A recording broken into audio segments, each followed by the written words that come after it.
radiation injuste entre guillemets. La radiation est fondée sur l'article 48. La justice a donc appliqué la loi existante et non interprété arbitrairement les textes. Argument pour s'opposer à cette déclaration. Donc, en ce moment, je vous parle, nous sommes le 23 avril 2024. Tidjam Thiam s'oppose, je me battrai. Le soi-disant PDCI qui sort, c'est une décision injuste. Tout ça, là, vous allez entendre beaucoup de choses. Mais ce n'est pas le fait d'entendre beaucoup de choses qui donne la vérité à quelqu'un.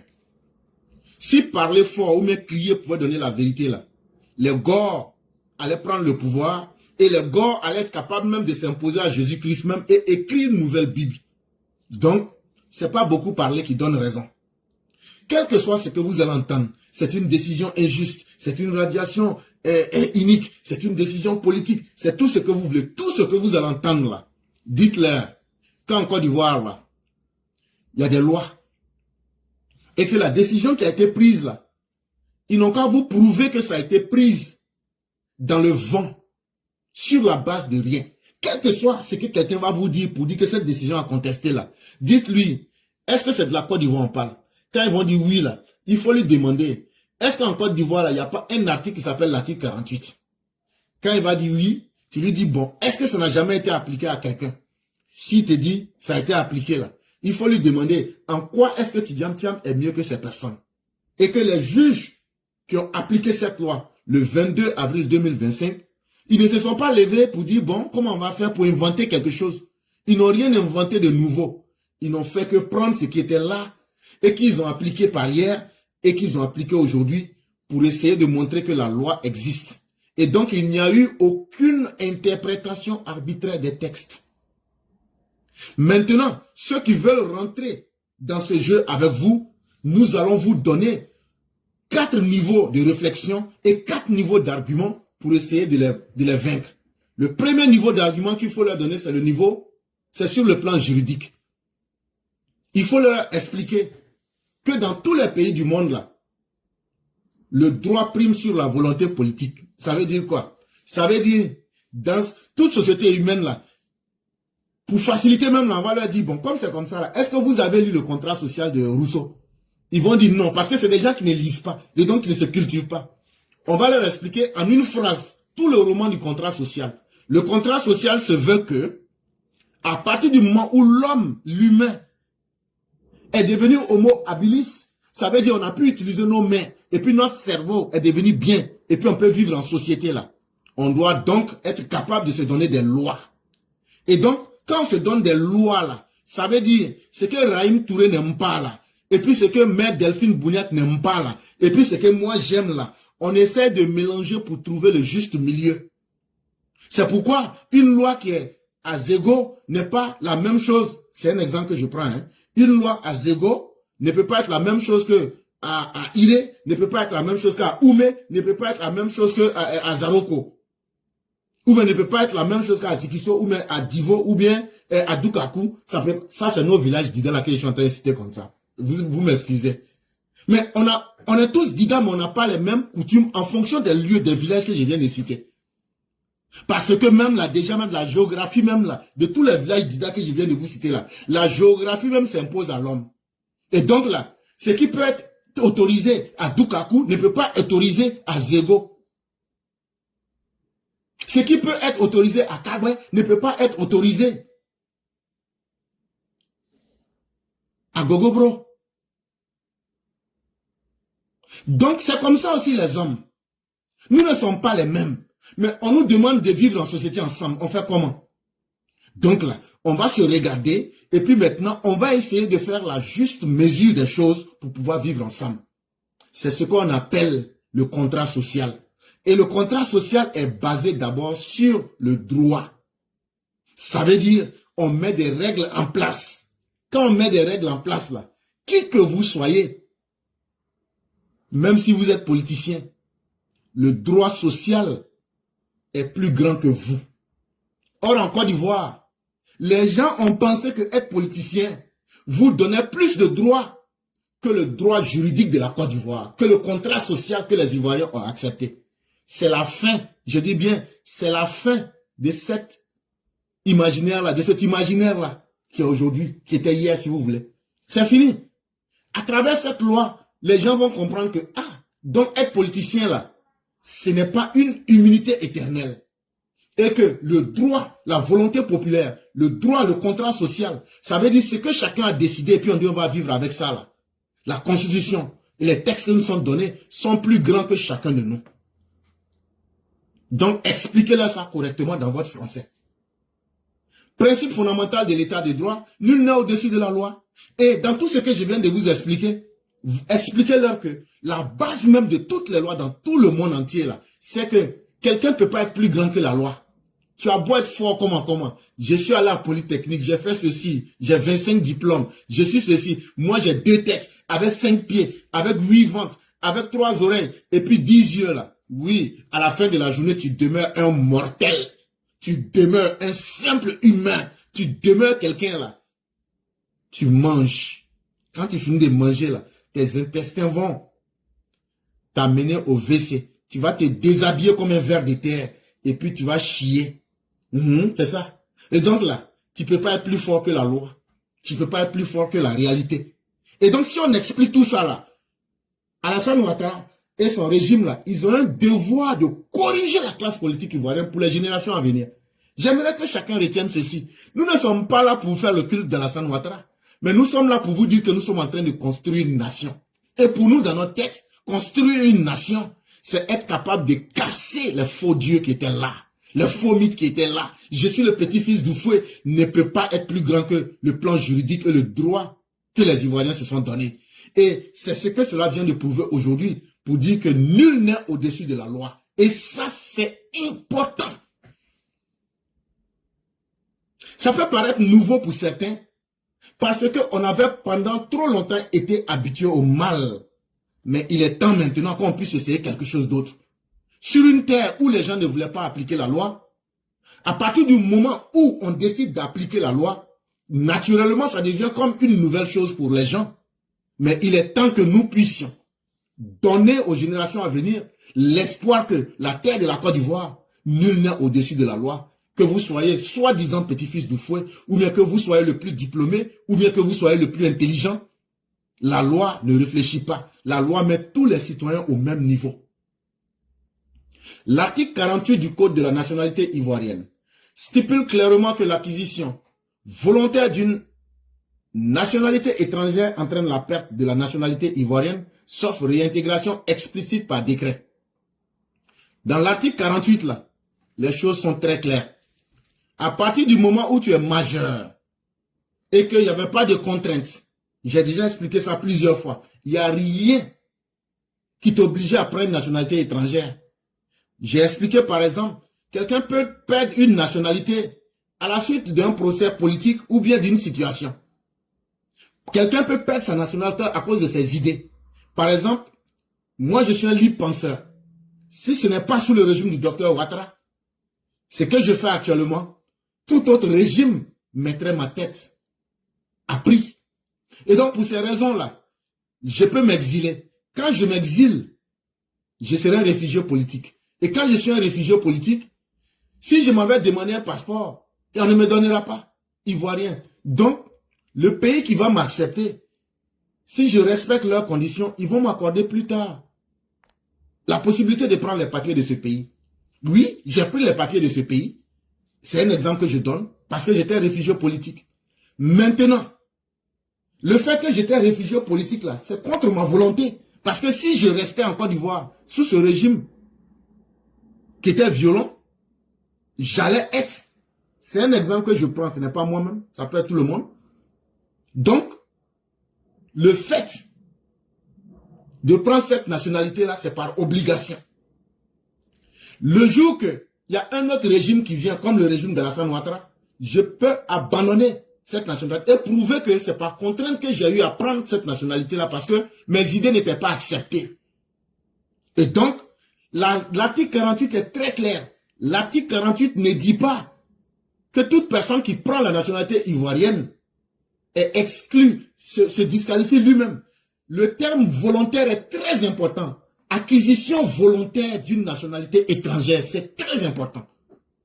Par exemple, les enfants de mères Sali Kone qui sont nés ici, là, puisqu'il y a le droit de sol aux États-Unis, là, eux, là, ils ont la double nationalité. Ils sont ivoiriens et ils sont américains. À part le fait de vouloir être président en Côte d'Ivoire, où on va leur dire, on est d'accord avec vos deux nationalités, mais déposez votre nationalité américaine pour devenir président, là. Ils peuvent postuler à tous les postes. Si on explique ça simplement comme ça, parce que les enfants là, c'est pas eux qui ont choisi de naître aux États-Unis, c'est pas eux qui ont dit maman on veut que tu n'as qu'à tomber enceinte et puis tu vas nous accoucher. Donc là, eux n'ont rien décidé. Ce sont les parents qui ont décidé. Donc là, on appelle ça nationalité subie. C'est eux qui ont la double nationalité.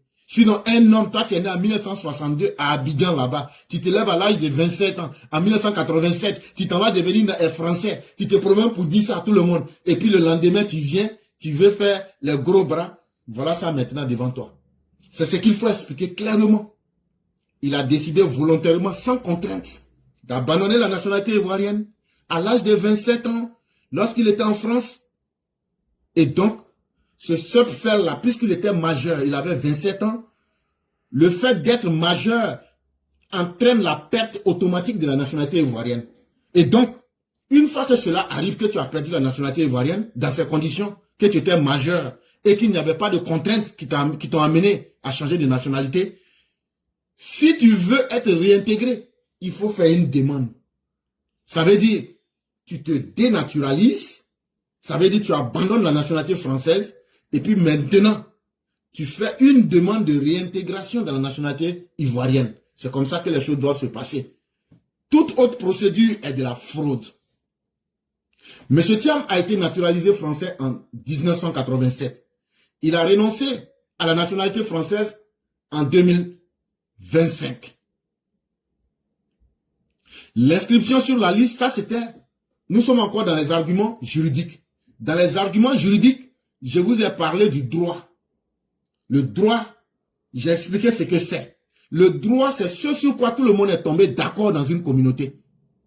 Et le droit sur lequel tout le monde est tombé d'accord dans une communauté est au-delà de nos armures politiques ou bien de notre droit de sang ou bien de nos rapports à notre société. Mais la deuxième chose qu'il faut savoir, et j'ai pris un exemple, l'article 48, on vient de bien détailler ça et on vous a montré les détails. Mais ce n'est pas tout. Il y a une deuxième encore, dans l'argument juridique, il y a une deuxième partie. C'est le code électoral. L'inscription sur la liste électorale est subordonnée à la nationalité. Le code électoral précise que seuls les Ivoiriens peuvent être électeurs. Dans le code électoral, là, allez à la CEI, vous tapez code électoral, tout le monde peut taper. On va vous dire, ne peut s'inscrire que celui qui est ivoirien. Parce que ne peut voter pour élire le président de la Côte d'Ivoire que celui qui est ivoirien. Et donc, ça c'est un argument. Puisque Thiam n'était pas ivoirien au moment où il s'inscrivait en 2022, il n'avait pas le droit de voter. Or, pour pouvoir voter, il faut que lors de ton inscription, tu sois de nationalité ivoirienne. Parce que, à partir du moment où tu inscris, si tu es ivoirien, c'est toi qui peux voter. L'inscription de M. Tidjam Thiam sur la liste électorale, sans base légale, constitue une irrégularité matérielle dont la correction relève du juge électoral. Et donc, c'était une erreur qui avait été commise parce que Tidjam Thiam a caché la vérité. Il n'a pas déclaré au moment où il s'inscrivait, s'il avait dit, en vérité, j'ai la double nationalité. Quand je dis double nationalité, ça veut dire, j'ai la nationalité française. Les gens auraient dit, non, attends d'abord qu'on touche la justice pour te montrer la voie à suivre. Mais par ruse, il a voulu tromper les gens et finalement, ça l'a rattrapé. Un troisième argument, toujours dans le juridique, c'est l'indépendance du pouvoir judiciaire. Est-ce que la justice est aux ordres? Est-ce que la justice est téléguidée à partir du palais présidentiel par M. Alassane Dramane Ouattara, le président actuel? Les allégations de partialité fondées sur l'appartenance politique supposée des requérants ou des juges n'ont aucune valeur juridique, sans preuve de violation procédurale, de conflit d'intérêts ou de partialité avérée. Et c'est là que vous allez me permettre de saluer le courage d'un homme. Cet homme-là, il s'appelle M. Nzi Kokora.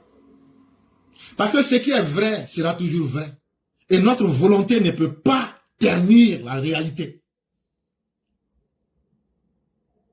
Il a laissé sa famille, il a laissé son boulot, et il a laissé toutes ses activités. Et il allait défendre son cas devant la justice. La justice n'a pas accepté son dossier parce qu'il était militant RHDP. La justice a accepté la requête de Dame Valérie Yapo, pas parce qu'elle était militante PDC, bien qu'elle-même le dise partout, qu'ils sont de la même obédience politique.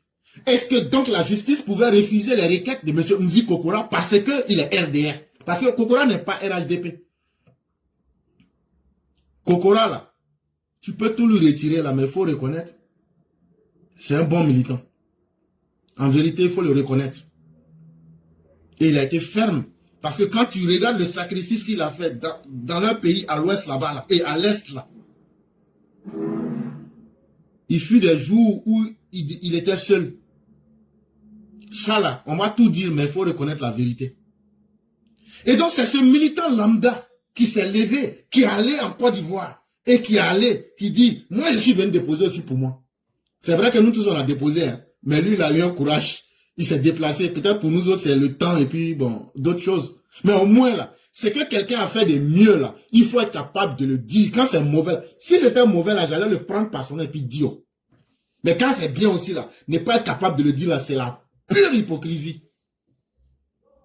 Parce qu'il y a combien de militants qui sont à Abidjan? Il y a combien de militants qui sont partout dans le monde? Est-ce que quelqu'un parmi nous s'est levé? Et donc, là, celui qui a pu se lever, là, tu l'aimes ou tu ne l'aimes pas, oh. Le fait est là, il faut dire la vérité, là, c'est tout.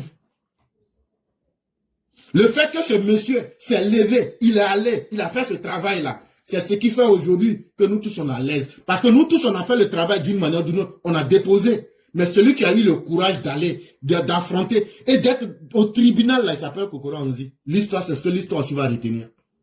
Et donc, les gens veulent faire de l'amalgame pour dire non, non, non, vous voyez, non, le procès là, ils ont politisé, ils ont pris des militants RDR, RHDP pour aller combattre M. Tidjane Thiam. Mais non, des militants PDCI avaient déposé des plaintes contre Tidjane Thiam. Avant le procès de Tidjane Thiam, de M. Kokora contre Tidjane Thiam, il y avait un autre militant qui avait déposé avant et après, qui avait déposé avant Kokora Nzi, et 1 ou 2 jours après, son avocat a désisté.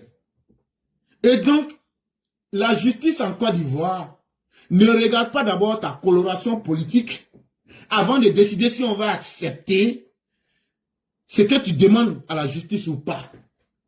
La justice, c'est un instrument qui se base sur les preuves et sur les conflits d'intérêts. Ça veut dire, il y a pas entre moi et le père Kramoko Ibrahim. La justice ne demande pas, lui il est de quelle ethnie, comme lui les choses là, lui il est Djoula là, et puis comme lui toi tu es Dida là, bon maintenant on va essayer de voir pour t'arranger. Non, non, non, non, non, non, la justice ne fonctionne pas comme ça. La justice dit, qui a posé plainte? Tu peux poser plainte et puis perdre. Pourquoi? Parce que la justice va regarder les preuves. Donc quand on dit aux gens, non, celui qui s'en va en premier, c'est lui qui gagne, c'est faux. Hey, tu t'en vas en premier. Mais si tu n'as pas les arguments, et que celui que tu as accusé vient avec les arguments, te condamner. Donc l'argumentaire qu'ils veulent apporter, vous savez, la justice n'est pas indépendante, ce sont des militants RHDP qu'ils ont pris pour aller faire ça, c'est du copinage. Dites-leur que il y a eu plusieurs procédures de militants PDCI avant la requête de M. Nzi Kokora. Et que le premier militant qui devrait passer là, 2 ou 3 jours avant, dans ce mois d'avril 2025, son avocat a yoï, son avocat a eu peur. Et il a dit que lui, il ne peut plus représenter son client. Mais si ton avocat dit qu'il ne peut plus représenter son client, or le client n'a pas l'entraînement, la formation pour se défendre, donc ils n'ont pas eu le courage de continuer leur cas. Donc là, c'est pourquoi la justice est allée avec ceux qui pensaient avoir les arguments. Mais ce n'est pas encore fini. Demain encore, demain 24 avril, là, Chakadien est devant la justice encore. Et là-bas, là, même président de PDC, ils vont lui arracher. Même président, et ça n'a rien à voir avec sa présence sur la liste électorale. La demande d'hier, la radiation d'hier, là, c'est seulement sur la liste électorale. Mais demain, là, il sera même là. Ils vont lui enlever même le titre du président du PDCI. Ah oui. Parce que la base juridique est déjà acquise. Et ça, c'est Madame Valérie Yapo qui a posé cette plainte-là contre lui. Et donc, cet argumentaire ne peut pas tenir que la justice n'est pas indépendante parce qu'elle est téléguidée. Non. Ou bien qu'elle a choisi des personnes pour faire un travail. Non. Si ces personnes étaient dans le faux, les bases d'arguments que vous auriez envoyées auraient cassé et dérouté ces personnes. Et donc, dire que la justice a été partiale ou bien que les témoins ont été choisis sur la tête du client, c'est un faux argument. En démocratie, les décisions de justice doivent être critiquées par les voies de recours et non par les suspicions publiques. Et même mieux, quand on estime que la justice n'a pas rendu son droit, actuellement, là, Marine Le Pen, là, elle a mis des recours pour contester la décision ou même essayer de changer sa condition. Parce qu'on peut aller en cassation. On peut même aller à la Cour suprême. Il y a des niveaux. Il y a des recours. Il y a des voies qu'on peut suivre. Même la décision qui est tombée là, tu peux aller pour contester, pour dire je ne suis pas d'accord. Mais non, non, non. Parce qu'on manque d'arguments. Parce qu'on n'a rien à dire. Parce qu'on a été pris dans la fraude en pleine journée. En train de vendre un margouillat qu'on voulait faire passer pour un crocodile. Et maintenant, on veut dire que non, c'est la faute à Dieu. Pourquoi Dieu a créé les reptiles? Pourquoi Dieu a créé les animaux à sang froid? C'est-à-dire maintenant, on veut rentrer dans les mots pour nous matagraboliser. Et ça ne marche pas. Pourquoi un caïman ressemble à un crocodile? Seulement que c'est la taille qui fait la différence, alors que eux tous sont des animaux à sang froid, et etc., etc. Ça ne marche pas. Ce pléonasme-là ne marche pas avec nous. Et c'est nous, les intellectuels, notre rôle d'expliquer cela au peuple. Ceux qui parlent gros français, là, au fond, là, c'est des gens qui cachent des mauvaises choses. Sinon, là, quand tu expliques quelque chose à quelqu'un, et puis la chose, là, c'est pas compliqué, c'est pas difficile à comprendre, là. Toi-même, tu es pressé pour lui expliquer simplement comme ça, et puis on passe.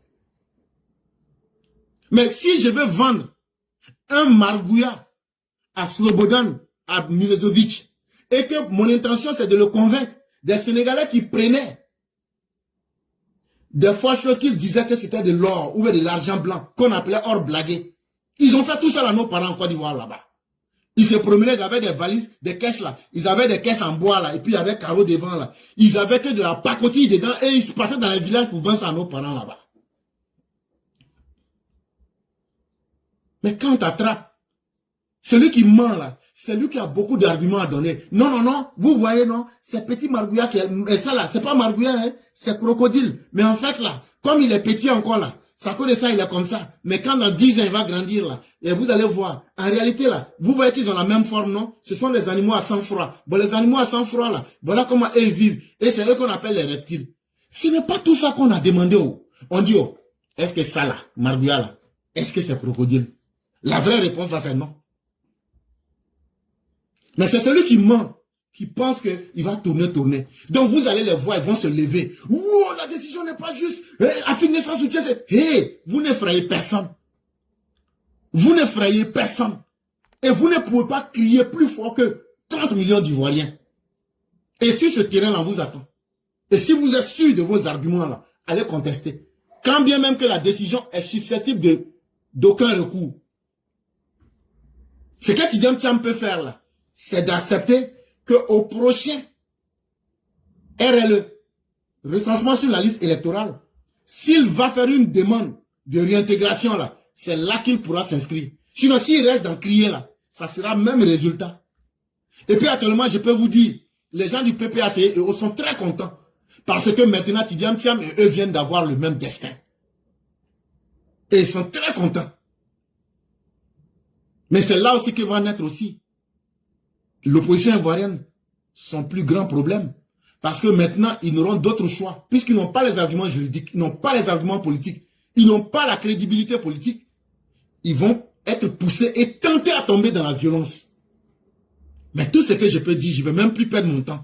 Parce que quelqu'un qui sait qu'il vaut quelque chose là, il ne menace pas quelqu'un.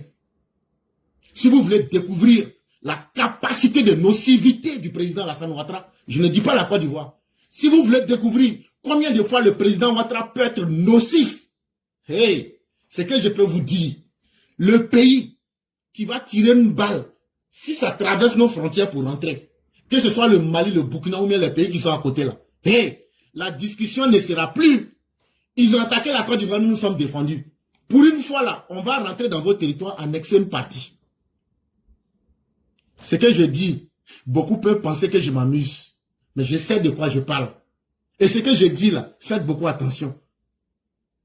Je ne suis pas en train de parler parce que je suis content. Je ne suis pas en train de parler parce que je suis fâché. Je suis en train de parler parce que ce que je dis là, c'est moi je sais. Le pays qui va s'amuser à faire des faux coups d'État, vous dites non, non, non, on nous a attaqués, donc nous aussi on va répliquer là. Vous allez comprendre de quoi je parle. Sinon, vous dites qu'il y a eu coup d'État et que ceux qui ont fait le coup d'État là, vous les avez sous surveillance. Comment vous avez quelqu'un que vous surveillez qui veut déstabiliser le pays et vous le surveillez mais vous ne l'arrêtez pas et vous le laissez faire son boulot. Mais tout ça là, nous on est suffisamment intelligents. Mais ce que je suis en train de dire là, tout récemment vous avez vu le porte-parole de l'ONU, du secrétaire général de l'ONU. Je vous ai dit quelque chose mais je n'étais pas rentré dans les détails. On dit qu'il est le représentant pour l'Afrique de l'Ouest et les pays du Sahel. Mais est-ce qu'il allait dans un pays du Sahel? Non. Et pourquoi il n'est pas allé là-bas? Parce qu'ils connaissent aujourd'hui la volonté de ces pays. Et la volonté de ces pays-là, le président Ouattara a exposé ça devant le représentant. Pour lui dire, voilà ces pays-là, aujourd'hui, qui utilisent même le djihadisme. Et nous avons les renseignements. Ibrahim Traoré est en train de payer des djihadistes pour leur demander de ne pas attaquer certaines zones du Burkina, afin qu'ils puissent concentrer leur capacité sur la Côte d'Ivoire, pour aider les opposants ivoiriens. On a toutes ces informations-là. Mais ce que je peux dire, et ce que je peux dire, c'est que tout pays, c'est n'importe quel pays, tu prends, tu restes dans ton pays, tu tires une balle, et on constate simplement que effectivement c'est vrai là. On va déposer ça aux Nations Unies, et directement là, dans les 6 heures du temps qui suivent, je ne sais pas combien sera pris, mais même si c'est 1 kilomètre, on va rentrer sur votre territoire pour imposer des nouvelles frontières de la violence. Ah oui, soit Alassane Ouattara là. De la manière vous pensez que vous êtes prêts là, c'est comme ça aussi. Et j'ai même vu quelqu'un dire que maintenant là c'est sur Poutine que compte. Il n'y a pas de problème. Mais ce que moi je peux vous dire, c'est que si vous faites cette erreur là, en tout cas vous allez rendre compte à vos populations parce que vous allez perdre au moins des territoires. On va les annexer et on ne va plus jamais vous les remettre. Et donc la discussion ne sera pas sur pourquoi vous avez attaqué Alassane Ouattara, mais la discussion sera pourquoi vous avez été aussi stupide pour vous ingérer dans les problèmes d'un pays pour nous faire perdre une partie du territoire. Faites confiance à la Côte d'Ivoire. Maintenant, on va passer au deuxième niveau des argumentaires, sur le plan institutionnel. La remise en cause de l'état de droit. En contestant publiquement une décision de justice définitive, M. Tidjane Thiam fragilise les institutions qu'il dit vouloir renforcer.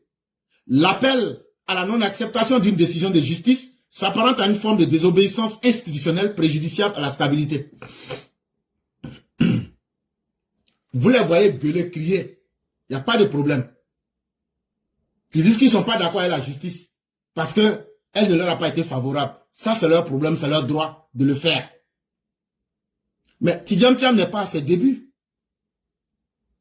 Tidjane Thiam est le pire ennemi des Ivoiriens et cela peut se constater pour tous ceux qui ouvrent les yeux. Un pays que toi tu veux diriger, chaque jour que Dieu fait, toi tu viens saboter les populations. Telle population est mieux que vous, telle est mieux que vous, même ton enfant là. Chaque jour, quand tu viens pour lui dire, les enfants du voisin sont mieux que toi, les enfants c'est comme ça, c'est comme ça, c'est comme ça, c'est comme ça. Tu dis toujours à ton enfant, tel est mieux que toi, tel est mieux que toi, tel est mieux que toi. Tu démotives l'enfant. L'enfant même va finir par se demander, est-ce que lui là même c'est mon papa même? Puisqu'il ne voit rien de bien en moi. Mais Tidjane Thiam même ne voit rien de bien dans nous les Ivoiriens. Donc c'est pas dans nos institutions qu'il va y avoir quelque chose. C'est pas même Tidjane Thiam qui est passé sur TV5 pour dire que l'éducation au Sénégal est mieux qu'en Côte d'Ivoire. Pour dire que la vie est plus prolongée au Sénégal qu'en Côte d'Ivoire. C'est pas lui qui dit que l'idéal du Sénégal est mieux que pour la Côte d'Ivoire. Tout ce qui est au Sénégal est mieux que la Côte d'Ivoire. Donc ça veut dire que les Ivoiriens sont des inférieurs aux Sénégalais. Ça veut dire que Tidjane Thiam ne respecte pas les Ivoiriens. Mais quelqu'un qui ne peut pas respecter les Ivoiriens, peut-il respecter le droit que les Ivoiriens se sont donnés? Pas du tout. Donc ça ne nous surprend pas. Et aujourd'hui, contester la décision de justice, ça ne va rien changer. Mais c'est une forme de désobéissance pour essayer de nous montrer qu'en réalité, là, lui n'a tellement jamais du tout respecté les Ivoiriens. Il n'a jamais eu de respect pour les Ivoiriens et il va s'imposer par les Ivoiriens par la force et par la violence. Et sur ce terrain, nous l'attendons. Et il n'a pas manqué de peur pour que tous les journaux sénégalais aujourd'hui se lèvent comme si c'est la première fois en Afrique qu'on dise à quelqu'un, tu avais acquis notre nationalité, aujourd'hui on te demande, on t'interpelle de respecter les lois de ton pays d'origine. Est-ce que vous n'avez pas fait ça au fils d'Abdoulaye Wade? Et aujourd'hui, vous vous levez parce qu'il y avait une complicité sous-régionale. Mais la Côte d'Ivoire ne va pas céder. Parce que si c'était au Sénégal que un Kwame, un Koudou, ou bien un Koné, ou bien un Diabaté, ou bien un Kouyaté était parti là-bas, ça n'allait pas vous choquer. De la même manière que un Koné, un Kwame, un Kouakou, quand il va au Sénégal et peut enregistrer sa nationalité, ça ne vous choque pas au Sénégal là. C'est comme ça aussi que quand en Côte d'Ivoire, on rejette la nationalité d'un Tiam là, ça ne nous choque pas. Parce que dans tous nos noms de famille là, il n'y a pas Tiam dedans. Hey, ce qui est vrai est vrai. Et ce qui est simple à comprendre. Si quelqu'un s'appelle Tiam, quelqu'un s'appelle Mbaye, quelqu'un s'appelle Gay, et puis on rejette sa nationalité, on rejette sa candidature au Sénégal là, ou bien quelqu'un s'appelle l'ancien fils de l'ancien président là. Comment il s'appelle déjà? Celui que je disais de suite là. Abdoulaye Wade. Si tu prends le nom de famille Wade, Mbaye, Gay et Thiam, et puis on te dit que la nationalité de ces personnes ont été rejetées au Sénégal, tu vas te dire, cela n'a qu'à bien voir parce que ce sont des noms qui sont communs ici. Mais si au Sénégal, on rejette la nationalité d'un Kwame, d'un Koudou, d'un Gay ou même d'un Koné, est-ce que ça va te surprendre? Donc, c'est comme ça que nous-mêmes Ivoiriens là, pour qu'un Thiam vienne nous représenter, ça nous choque. Et donc là, non seulement il ne respectait pas le droit, mais c'était même choquant. Parce que dans nos noms de famille là, c'est une pure fabrication. Dans nos noms de famille là, il n'y a pas de Thiam. Cela ne veut pas dire que des Thiam ne peuvent pas être des Ivoiriens. Et encore, le juge Ouraga Obo a bien expliqué qu'un Congolais qui quitte Kinshasa, Léopoldville, c'était son ancien nom, pour venir en Côte d'Ivoire. Et puis, il vient avec sa femme congolaise. S'il fait des enfants en Côte d'Ivoire, là, en 1962, là, comme Amadou Thiam, là, oui, ses enfants sont ivoiriens, mais le père n'est pas d'origine ivoirienne. Ça aussi, là, la mère de Tidiane Thiam, depuis quand vous avez vu une fille baoulée qui s'appelle Marie Tousso, ça veut dire qu'il n'y a même pas nom baoulé dedans. Pure fabrication, alors qu'elle est née à Tchassalé ici. D'un père bijoutier, sénégalais et de mère sénégalaise. Simplement adopté par Félix Houphouët-Boigny, vous voulez tromper les gens. Ça veut dire ni de père ni de mère Tidiane Thiam n'est ivoirien. C'est ça qui est la vérité qu'il faut qu'on dise aux Ivoiriens. Mais parce que vous pensez que vous pouvez faire une pure fabrication, que le monde vous aurait suivi et que vous auriez trompé le monde, ça ne passera pas. Et donc là, les Sénégalais peuvent faire semblant, si vous pensiez que toutes les richesses qui ont été faites par la Côte d'Ivoire, on allait prendre ça, Tidiane Thiam allait venir, et puis vous allez avoir accès à ça, vous avez tiré dans l'eau. Et puis vous les Sénégalais, on va vous dire, c'est pas parce qu'il y a eu l'école de William Ponty chez vous là, que vous êtes plus intelligent que les autres. Maintenant, le respect mutuel. Sinon, si vous dépassez ces bornes-là, ah, vous nous connaissez où? Mettez pour vous dedans. Mettez pour vous dedans. Ah, vous n'allez pas regretter. Ça là, on va vous dire ça maintenant. De la manière vous avez rejeté la candidature de Karim Wade, parce qu'il avait acquis la nationalité française là. C'est comme ça aussi on a rejeté la candidature de Tidiane Thiam. Et donc, ce n'est pas de la vengeance. Et si c'était la première fois que ça existait, on aurait pu dire que c'est une première fois. Mais vous m'aviez fait ça avant nous, sur la base des droits que les Sénégalais se sont donnés. Et donc, vous ne pouvez pas jouer les étonnants aujourd'hui, quand la Côte d'Ivoire fait exactement la même chose. Et donc, c'est ces arguments-là que tous les EPV doivent prendre, en fonction de celui qui vient là. Tout ce que je suis en train de dire là, ce sont des bases d'arguments. Vous prenez dans vous-même votre manière de parler là, et puis vous les expliquez comme ça. Là, quand c'est comme ça, on va voir où ils vont aller. Mise en cause dangereuse de la paix civile. Les références aux crises passées et à une crise qui se profile peuvent être interprétées comme une tentative de pression sur la justice et l'opinion publique, voire une forme de menace implicite. Ce qu'on a pu constater, c'est que dans les journaux, il y a des gens qui disent « j'ai rêvé, aujourd'hui la Côte d'Ivoire, après cette décision-là, la Côte d'Ivoire est dans le rouge, la Côte d'Ivoire, j'ai vu le sang pleuvoir, la Côte d'Ivoire, ah ça sera... » Hé, il n'y aura rien. Il n'y aura rien. Il faut que tous les soldats de la Côte d'Ivoire soient frappés par la mort.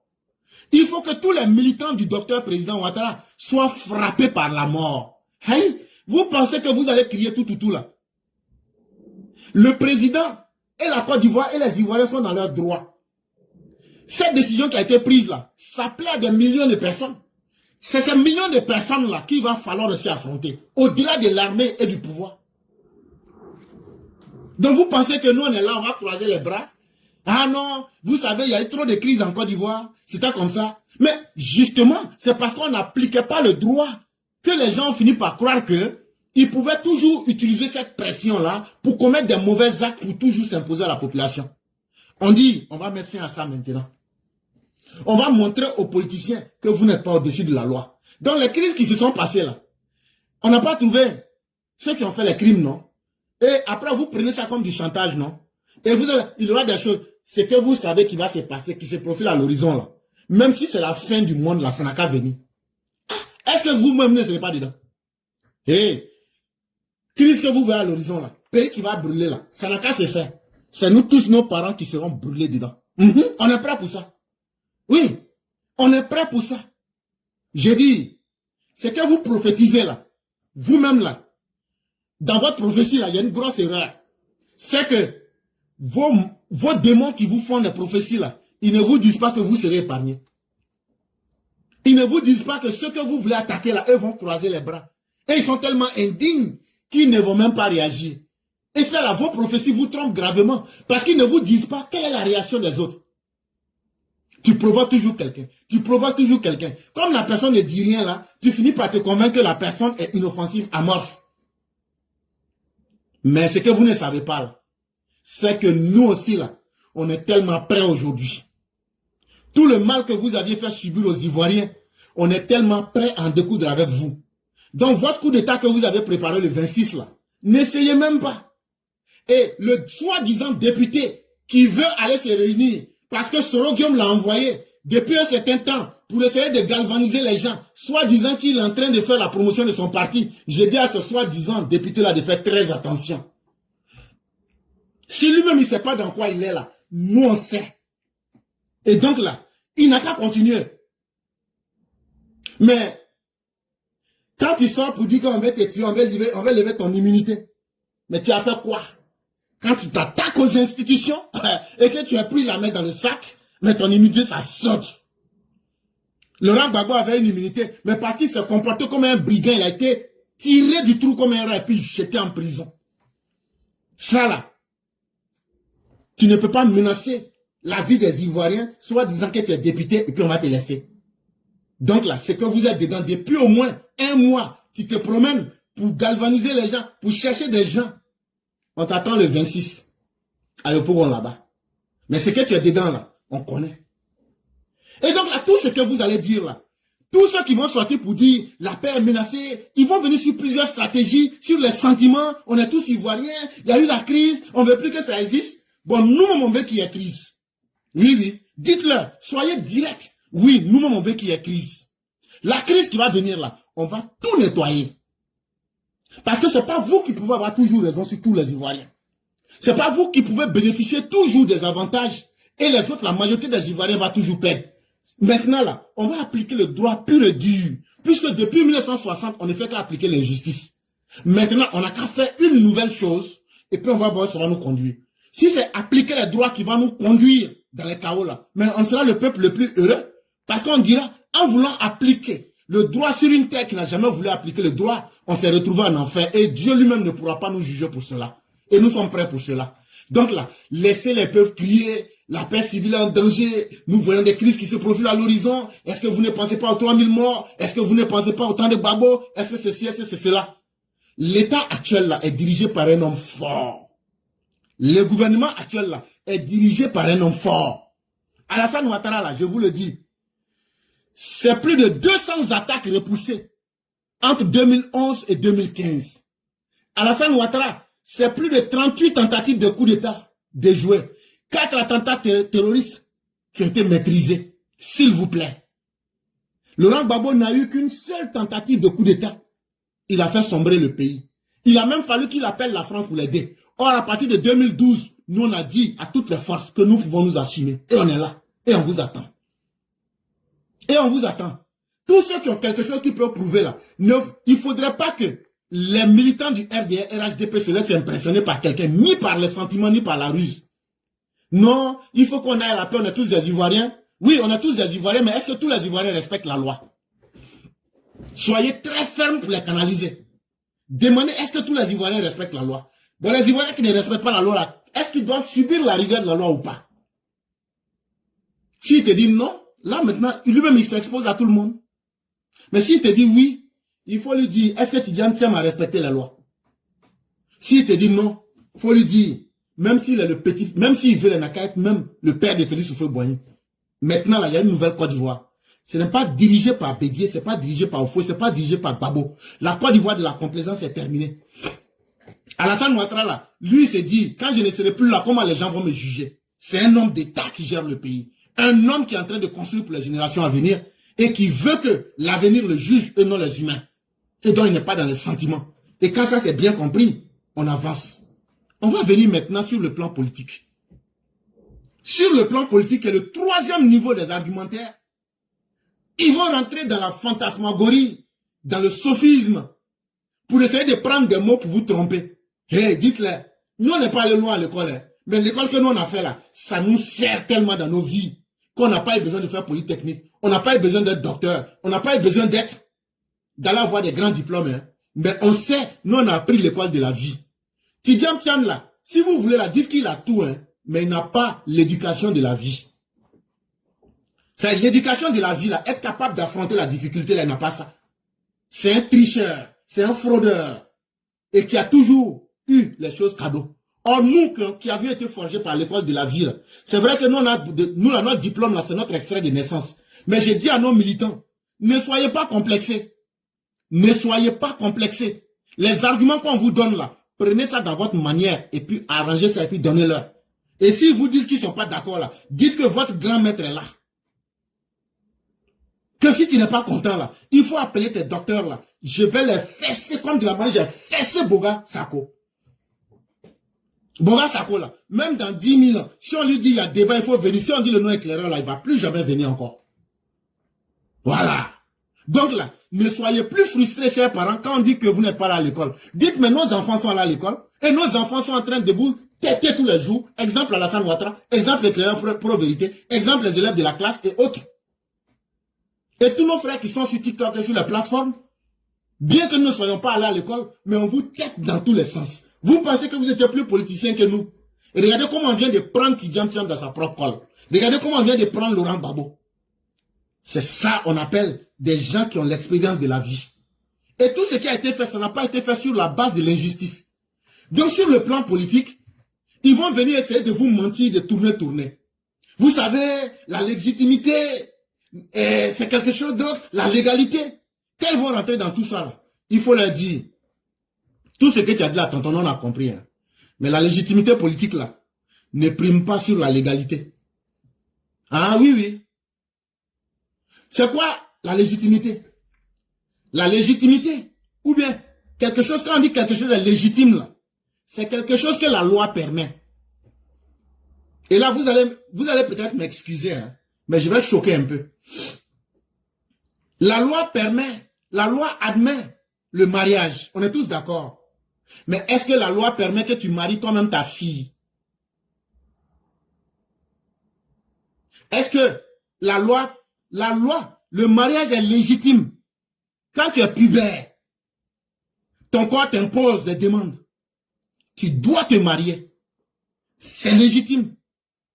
Mais est-ce que parce que tu dois te marier, tu dis comme je suis parti là, moi je ne sais pas, breaker femme, donc je vais marier ma petite soeur. Ou même je vais marier ma maman. C'est là on va te dire, ah frère, mariage là c'est vrai, hein. C'est une bonne chose, c'est légitime. Mariage là, c'est compréhensible que c'est quelque chose que tu dois faire.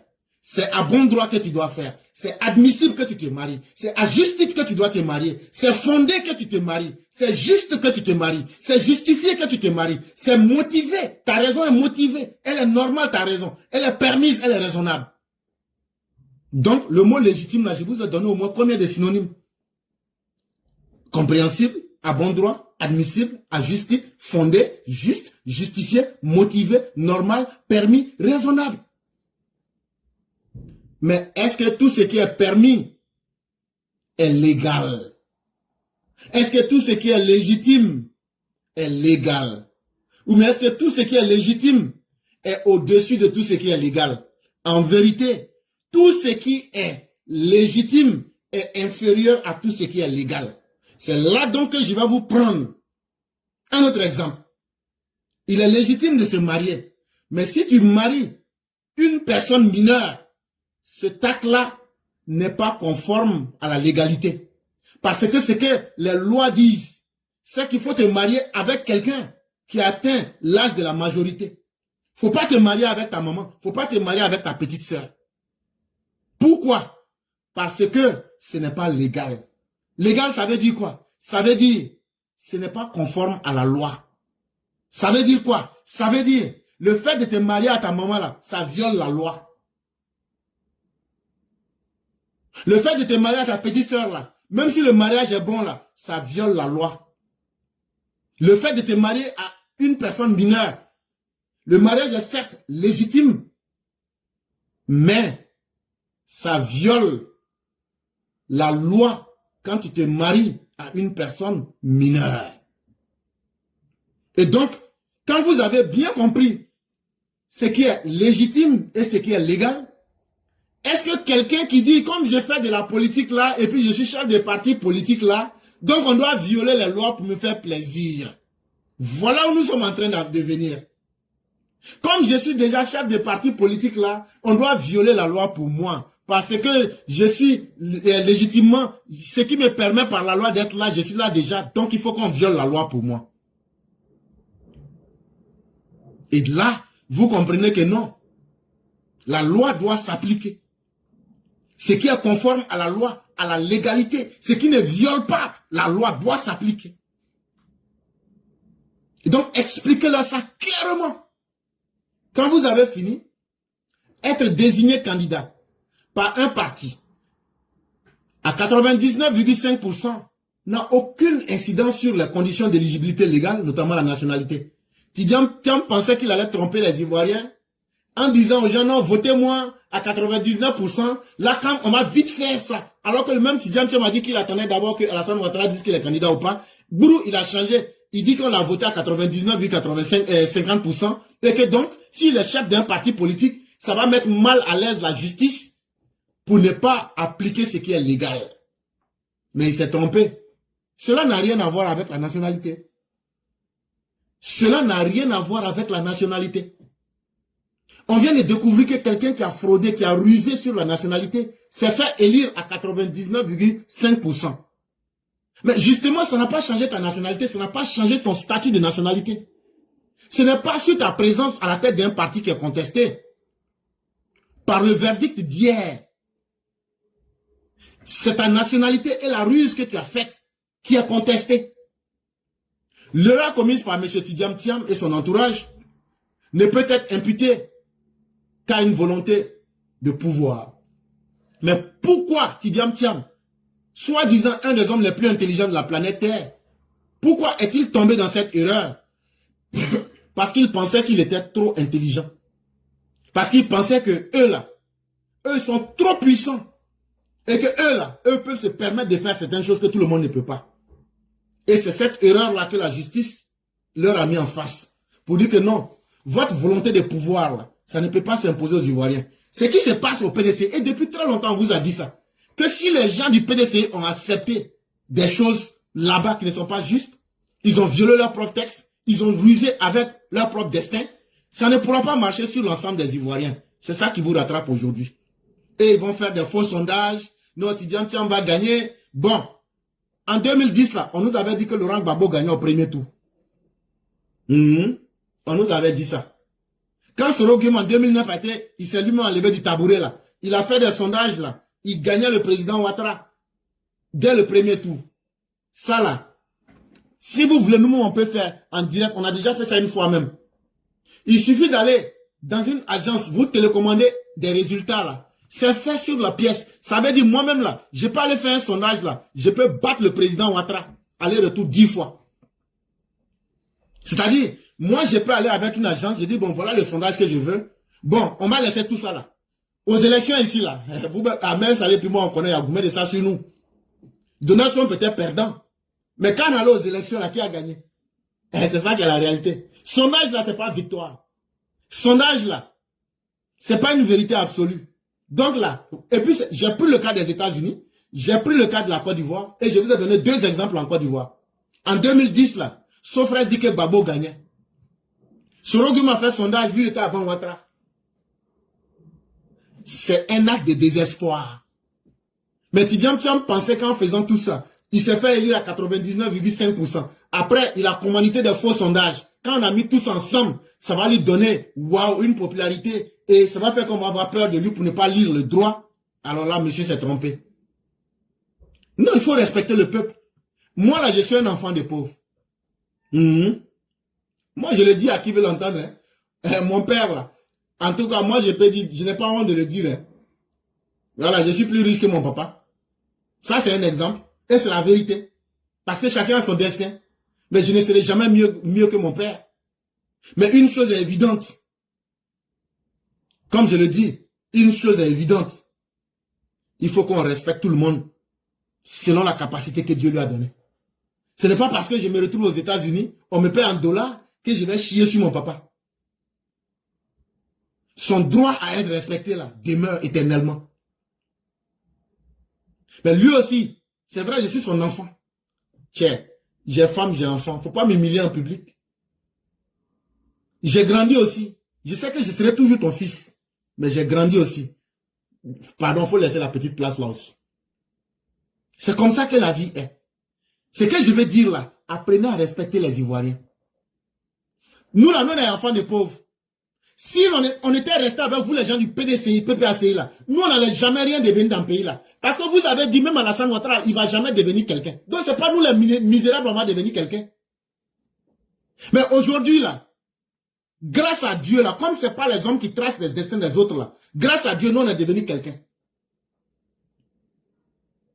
On est devenu quelqu'un parce que l'école publique là nous a permis de réfléchir.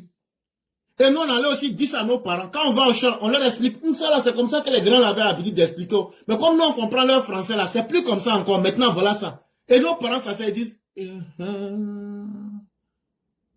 donc c'est tout ça là, il faut faire. On dit oui. Donc, Gbagbo nous avait trompé. Quand il est parti pour la première fois à Korogo, il dit, moi, Gbagbo, je suis comme un chasseur. Donnez-moi un fusil. Mais moi, j'ai les fusils, mais je n'ai pas les balles. Donnez-moi les fusils pour que je vous ramène les animaux. Après, les vieux disent que Gbagbo dit qu'il a fusil, qu'il cherche balle pour nous tuer. Mais est-ce que c'est pas par ça ça s'est terminé? Hé, il y a la sagesse de la vie. Ces vieux-là n'étaient pas là à l'école. Mais ils ont vu ce que Gbagbo allait faire. Et ce que je vous dis, ce ne sont pas des paroles inventées. Le premier meeting de Gbagbo à Korogo, il a dit ça. Et les vieux ont interprété dans leur sagesse. Hé, il y a des vieux sages en Côte d'Ivoire. Et les enfants de ces sages qui ne sont pas là à l'école, mais qui ont la sagesse de la vie, là, leurs enfants sont là à l'école. Donc là, quand on mélange ces 2 qualités-là, vous ne pouvez pas vous amuser avec nous. Vous ne pouvez pas vous amuser avec nous. Et en plus de cela, nous, on est dans l'école de la vie. Alors que vous êtes des gens vides. Et vous voulez abuser de cette population. Et quand vous traitez avec cette population, vous avez l'impression qu'elle ne grandit pas. C'est ça qui est fini depuis le 22 avril 2025 là. La popularité n'est pas une immunité.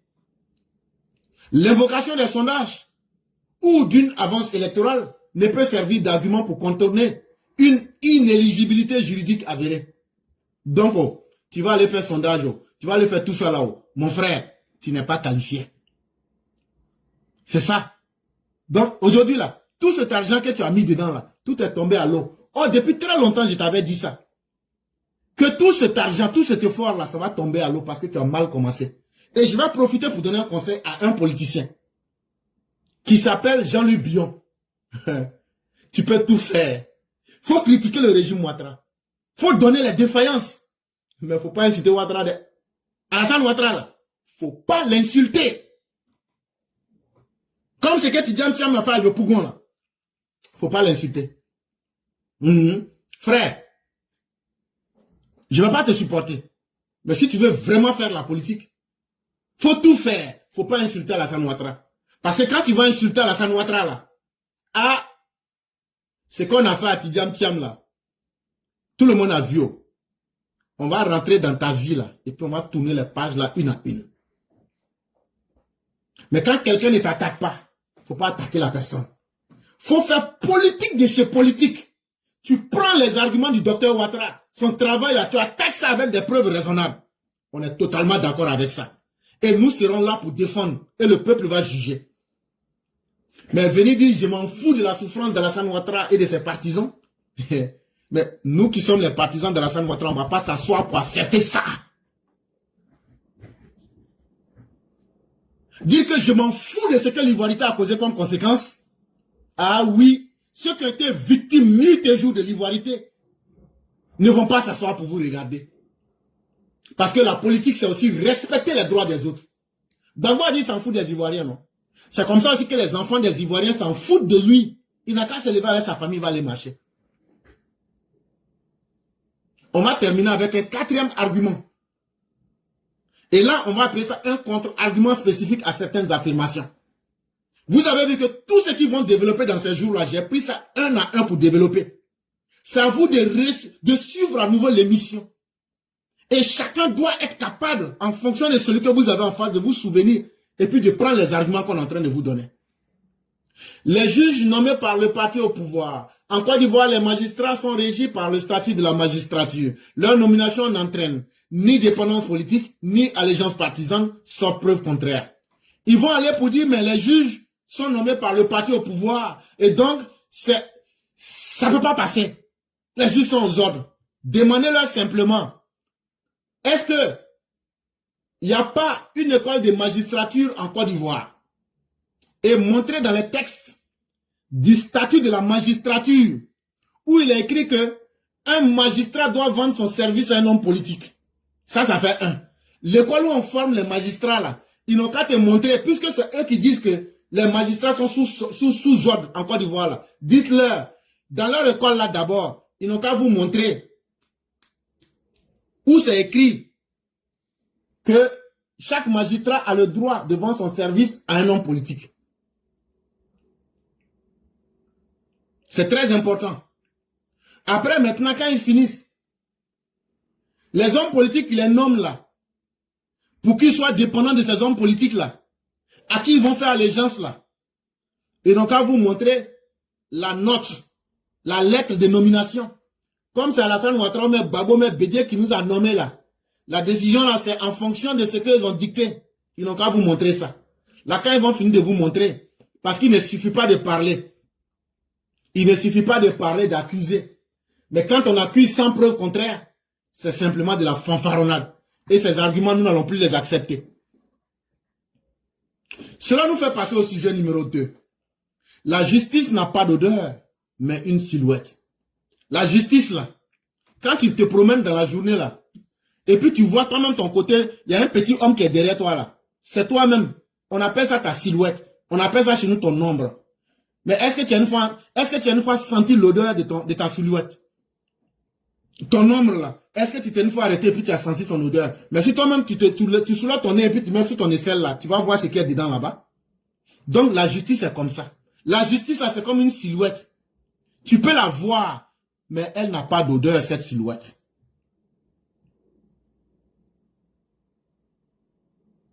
La justice ne frappe pas du poing. Elle n'élève pas la voix. Le droit se contente d'exister fermement, avec une autorité tranquille, qui fait plier quiconque quand il oublie que nul n'est plus haut que la loi. Tu sais, il y a la loi de Dieu, il y a la loi de la nature, il y a la loi de la société.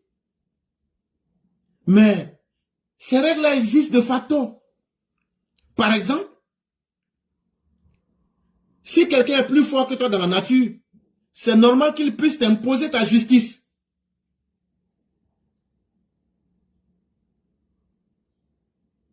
Si quelqu'un est plus fort que toi, quand un lion va manger une antilope, c'est du droit, c'est de la justice. Parce que ça s'impose, ça existe, ça est là. Tu ne peux pas changer. Est-ce que vous avez une fois vu une antilope manger un tigre ou un lion? Cela ne se peut pas, ça ne peut pas se faire. Ça, on pourrait appeler ça les règles de la nature. Mais à la fin, c'est une forme de justice. Parce que le lion a besoin de l'antilope pour exister. Et là, la notion de tuer pour manger n'est plus vue comme une injustice. On aurait pu rentrer dans Platon pour aller dans Calliclès lorsqu'on faisait tout ça, mais on ne va pas rentrer dans tout ça pour ne pas trop vous faire peur. On va aller simplement. Et la loi de Dieu, qu'est-ce que la loi de Dieu dit? Tu ne voleras point, tu ne convoiteras pas la femme du voisin, tu ne mentiras pas. Mais en même temps, là, tu peux faire. En même temps, tu peux faire. Et puis, tu peux faire qu'on ne va jamais t'attraper. Tu peux mentir, on ne va jamais t'attraper. Tu peux forniquer, on ne va jamais t'attraper. Tu peux voler, on ne va jamais t'attraper. Mais c'est que ça reste gravé dans ton âme. Et c'est ce que Jésus et l'islam nous expliquent bien. Quand tu meurs là, tu n'es plus homme et femme. Mais ce qu'on appelle l'âme là, transite dans un corps transitoire qu'on appelle le barzakh. C'est ce qu'on appelle la tombe. Et c'est pourquoi chez les musulmans, on dit que toute âme aura une tombe. Ça ne veut pas dire que toute âme aura un trou qu'on va creuser pour la mettre dedans. Non. Ça veut dire en fonction des actes que tu as fait là, il y a un nouveau corps spirituel qui se programme. Dès que ton âme quitte ton corps physique là, ça rentre dans cela. Comme c'est une phase transitoire, on appelle ça en arabe barzakh. C'est tout. Jusqu'au jour de la résurrection du jugement dernier. C'est tout. Et si vous prenez votre même Coran, Dieu dit que vous connaîtrez plusieurs évolutions successives. Ça ne s'arrête pas. Mais là encore, il faut ne pas être matérialiste pour pouvoir croire en cela. Et donc là, la justice de Dieu, c'est pas, Dieu ne vient pas te menacer, ou même te dit pas. Ça a été dit une fois, que tu sois musulman, chrétien, sabéen, juif, ou même dans la Bhagavad Gita, ça est là-bas. Tu appliques, c'est ton problème, tu n'appliques pas, c'est ton problème. Quand tu vas mourir, tu sauras si c'est vrai, mais si c'est pas vrai, tu vas savoir. Donc je vous ai parlé de la justice de Dieu. Je vous ai parlé de la justice de la nature. La justice de la nature, le feu là, si tu mets ta main là, même si tu t'appelles Moïse, ça va te brûler. Même si tu t'appelles Moïse, ça va te brûler. Il y a des musulmans qui vont me dire, mais pourquoi le feu n'a pas brûlé Abraham? L'histoire d'Abraham, là, on connaît, ça s'est passé en Irak ici. Voilà, donc ne nous trompez pas. Il n'a pas été mis dans le feu. Il n'a pas été mis dans le feu physique. Il a été soumis à la difficulté. Et pour vous les musulmans, allez prendre l'hadith du prophète qui dit, lorsque j'entends l'azan, l'appel de la prière, et que quelqu'un est assis, il ne fait rien, j'ai envie de lui mettre le feu. Ça veut dire quoi? Ah, je vais aller prendre du feu pour venir mettre en bas de lui? Non! Ça veut dire simplement, je veux le contraindre à aller faire ce qui est mieux pour lui parce qu'il ne comprend pas. C'est dans cette même option que Abraham a été mise. La société a dit, comme c'est toi qui es venu casser nos fétiches, on sait que c'est toi, mais tu as mis un argument qui est trop fort. Tu as dit, mais demandez, tous les petits qui sont, mais demandez au plus grand là. Si c'est lui le plus grand là, il pourra témoigner pour les plus petits. Mais comment se fait-il que l'autre... Donc, comme tu nous as soumis avec notre esprit, tu nous as fait la maïeutique, donc nous, là, c'est qu'on va faire là. On va cacher notre honte, et puis on va te condamner, on va te mettre dans la difficulté. C'est tout. Donc, si tu mets ta main dans le feu là, allez demander à Moïse. Si tu as vu que Moïse a demandé que Dieu n'a qu'à ajouter son frère Aaron sur lui là, Moïse avait un problème, il ne savait pas beaucoup parler, parce que quand il était petit là, il a pris le feu, il l'a mis dans sa bouche. Donc quand il parle là, ça fait rire les gens. Je parle de Moshe. Quand il parle là, ça fait rire les gens. Donc, il avait ce complexe. Il dit, Dieu, c'est vrai, hein, tu m'as montré tout, même blanc, tout. Oui, c'est vrai, quand je venais de Midian, mais là, toi-même, tu sais que je ne suis pas éloquent, hein, tu sais ça, non? Donc, la fois m'a envoyé quelqu'un là qui sait tchapa. Et Dieu dit, il n'y a pas de problème. Ouais, on va un beau gosse, lui va casser papo pour toi. Mais, pourtant, il était un prophète de Dieu, Dieu pouvait le protéger. Dieu ne l'a pas protégé. Et puis maintenant, Dieu a protégé Abraham. Soyez logique. Et au moins, c'est Dieu qui se trompe, quoi. Ou mais Dieu fait du favoritisme. Moi, je ne suis pas avec ce Dieu-là. Mais ce que les gens oublient, c'est qu'il y a la loi de la société. La règle de la société, là. C'est que ce que Soum Saint Junior, ce que Maman Ouragan, ce que nous tous on décide ici, là. Tout le monde, ce que Yann décide. Effectivement, Yann parle, il dit le tafsir dépend du niveau de compréhension. Et c'est très important. Et chez les musulmans, même, il y a 7 niveaux d'interprétation du Coran. Donc, que les gens ne s'amusent pas à n'importe quoi. Yann, tu dis vrai. Il y a 7 niveaux d'interprétation. Mais on peut aller même au-delà des 7. On peut aller au-delà des 7. Donc, faites beaucoup attention. Quand on parle, là, prenez beau, c'est des paroles condensées. Soit vous posez des questions pour mettre, pour qu'on puisse expliquer, ou bien, mais, voilà. Parce qu'on n'a pas trop le temps de tout expliquer. Il y a la justice des hommes. Tout le monde sait que sur la plateforme Éclaireur Pro Vérité, il y a des règles. On fait le direct, on donne le cours. Tout le monde suit le cours. Quand on finit de suivre le cours, on dit, bon, j'ai fini. S'il y a quelqu'un qui veut contester, il faut appeler. La meilleure manière d'appeler, voilà comment il faut faire. Voilà le temps qu'on a, voilà. Dans toute société humaine, là, quand on décide de vivre ensemble, là, il y a des règles. Même le désordre a ses propres règles. Quand on décide de vivre dans le désordre, là, le désordre même a ses propres règles. Maintenant, voilà une société qui est créée. Et il y a des règles. Mais il y a des gens qui veulent que chaque jour on n'a qu'à se lever pour venir leur dire faut pas faire ça, faut pas faire ça, faut pas faire ça, faut pas faire ça. Parce que eux-mêmes, là, naturellement, ils veulent toujours violer les lois. La justice n'a pas besoin d'avoir des muscles, d'avoir un gros coup de poing, d'être celui qui a haut-parleur pour dire j'existe. Faites attention. Elle existe, elle est là. Quand tu déconnes là, les feux tricolores là, fourou, tu as la contravention. C'est ça qu'on appelle la justice sociale. Et tout ça là, c'est que j'ai dit, que ce soit la justice de Dieu, que ce soit la justice de la nature, que ce soit la justice sociale, la justice établie par nous les hommes là. Et à un certain moment là, ça te rappelle à l'ordre. À un moment, ça te rappelle à l'ordre. Quand il ne faut pas faire l'adultère là, il faut continuer à faire. Un jour là, au moins tu as 40 ans là, tu ressembles à un vieux de 70 ans, tu comprends pas. Parce que dans tout dans la nature, là, quand tu utilises la mauvaise voie, là, tu perds en énergie spirituelle. Ah oui, ça là, il faut dire ça aux gens, hein, tranquillement, on va passer. L'être humain qui est là, il y a une énergie qui est autour de nous. D'autres vont appeler ça aura, d'autres vont appeler ça peut-être, il y a plusieurs noms que les gens peuvent donner.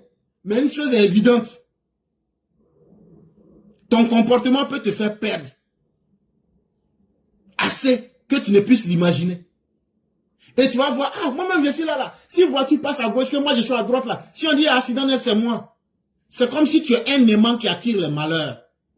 Alors que tu n'étais pas comme ça avant. Parce que dans cette vie-là, on ne fait pas n'importe quoi avec n'importe qui. Surtout dans la sexualité. Beaucoup de personnes détruisent leur vie dans la sexualité. S'ils n'abusent pas de leur corps physique, eux-mêmes ne sachant pas qu'il y a un aura autour d'eux, ils détruisent leur aura. Je suis le plus diplômé, je suis allé déposer mon papier, toujours on rejette mon dossier. Mais parce que tu n'as plus d'énergie spirituelle.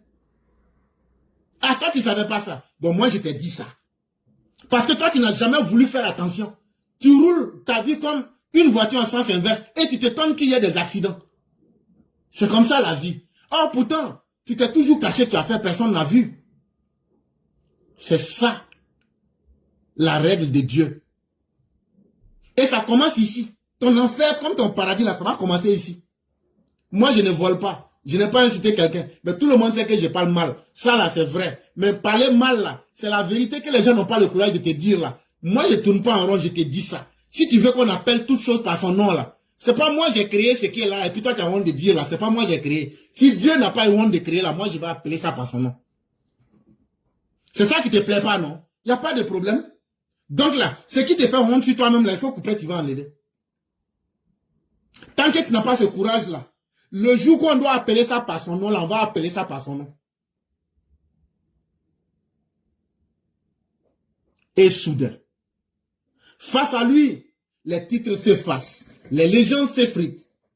Ne reste que la rigueur nue des textes. Une république, ce jour-là, retrouve sa colonne vertébrale. Ah oui, pendant 5 ans, nous avons critiqué les juges. Pendant 5 ans, nous avons critiqué le président. Ah, ton régime là, tu as tout réussi. Mais tu as 0 sur 10 000. Mais nous n'avions jamais prévu un tel scénario qui allait venir redonner à la justice toute sa force et sa beauté. Il aurait fallu qu'un incident puisse exister et qu'un 22 avril puisse exister pour que nous puissions comprendre que toutes les fausses légendes qui ont été construites, je suis le fils d'Abla Pokou, Abla Pokou lui-même qui a accouché Oufoué, Oufoué qui a accouché un Sénégalais qui s'appelle Thiam, Thiam qui est l'homme le plus intelligent, etc. Je m'appelle Laurent Gbagbo.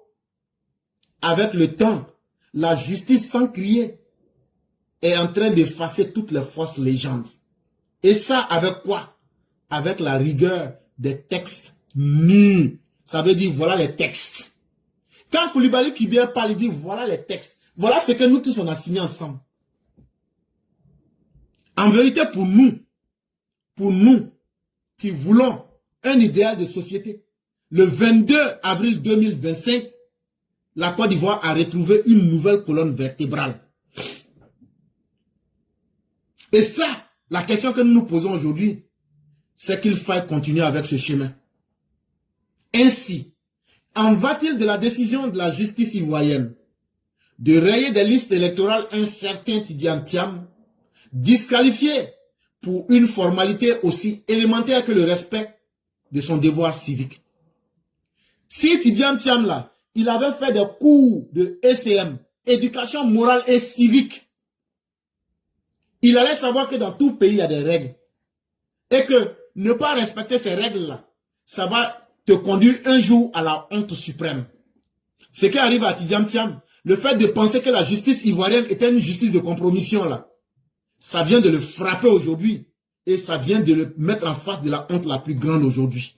Lui qui est l'homme le plus intelligent, l'homme le plus fort, le petit-fils d'Oufoué, qui ne respecte pas les lois émises par Félix Houphouët-Boigny, qui veut violer les lois de notre société, aujourd'hui se retrouve vomi comme un déchet humain, parce qu'il n'a pas appris les éléments minimaux, ça veut dire les plus petits éléments de l'éducation morale et civique, qu'on appelle ECM.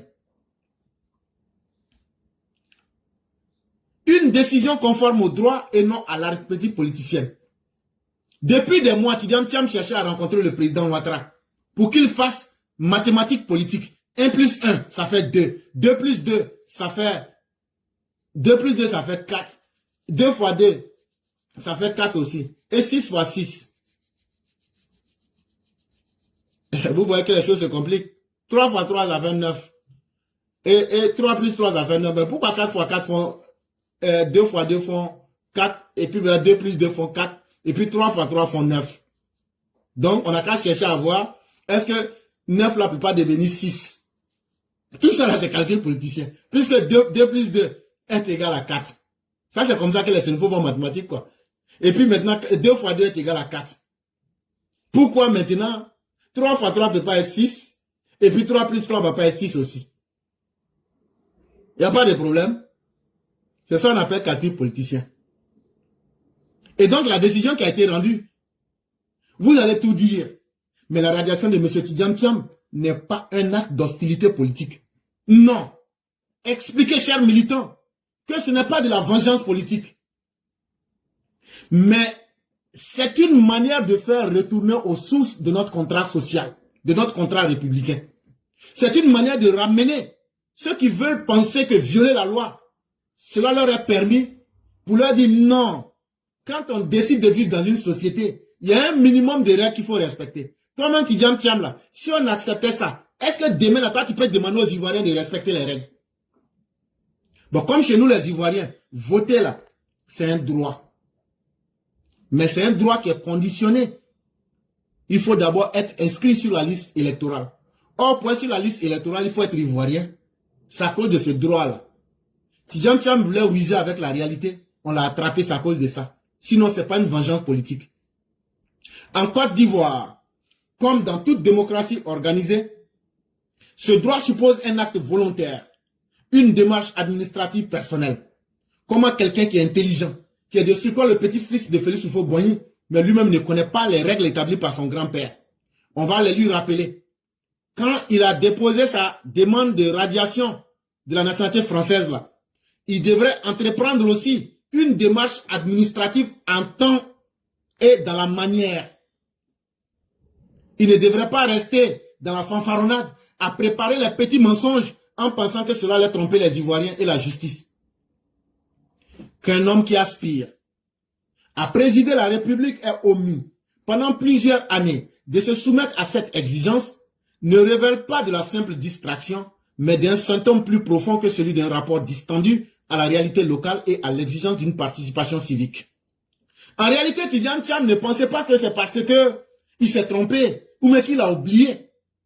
Il n'a pas oublié et il connaît les règles. Mais en réalité, il était venu pour essayer. C'est ce qu'on appelle chez nous, il était venu pour faire essayement. Il n'était pas distrait, pour dire non, il était tellement distrait, il était tellement heureux dans la vie. Non, non, non, non, ça cache quelque chose. Quand on dit que il est loin des Ivoiriens, là, il est tellement loin des Ivoiriens que lui-même, au fond de lui-même, là, il s'est dit, je viens là, ça ne va pas marcher, mais attends, je vais essayer. C'est dans l'essayement, là, on lui a montré que ça ne va pas marcher. Dans l'essayement, là, c'est ça, on lui a dit, là. Non, c'est pas comme ça. Tu n'es pas vraiment sérieux. Parce que tu n'es pas dans la distraction. Si tu voulais réellement être président, là, tu allais bien prendre des avocats, connaître les lois. Mais comme tu as déjà mis un grand écart entre toi et les Ivoiriens, entre toi et la réalité locale en Côte d'Ivoire, donc, tu prenais ça comme un amusement. Et tu voulais juste essayer. Mais c'est dans l'essayement là on t'a montré aussi la vérité. L'élégance du droit ou la beauté rigoureuse de l'impartialité. Il faut saluer ici une magistrature qui ne cède ni à l'illusion d'un nom célèbre, ni à la tentation de la complaisance. C'est dans ces décisions que la République se réaffirme. Aujourd'hui, tout Ivoirien va reconnaître. Nous, on a été dur avec la justice. Et on a dit que nous attendions. Si la justice n'avait pas raison, nous serions les premiers à dire ici, voilà les doutes. Mais aujourd'hui, sur le cas Tidjane Thiam, la justice vient de faire preuve de son élégance. La justice vient en tant qu'une femme de nous dire qu'elle est rigoureuse et qu'elle ne s'offre pas à n'importe qui. Qui peut aimer une femme qui se donne à n'importe qui? Qui peut aimer une justice qui s'offre au premier venu? On explique simplement les choses. Est-ce qu'une femme peut aimer un garçon qui se donne à n'importe quelle femme? Donc c'est comme ça que la justice est. La justice s'offre à ceux qui ont les arguments pour convaincre. La justice ne s'offre pas aux voyous comme Tidjane Thiam. Et c'est là qu'il faut profiter pour saluer la justice. Et ça vient encore nous confronter à une vérité. Quand les autorités disent que les institutions fonctionnent, vraiment, le législatif fonctionnait. Les députés, bon, pour eux là, eux aussi on a su un peu, bon, on va laisser. Mais la justice a commencé. La justice a commencé. Et ça n'a pas regardé parce que je suis célèbre, parce que j'étais au Crédit Suisse, parce que j'ai voulu mentir aux gens que je suis le petit-fils d'Oufoué, parce que j'essaie de ronronner des mots pour mentir, je tourne, je courbe mon nez pour dire...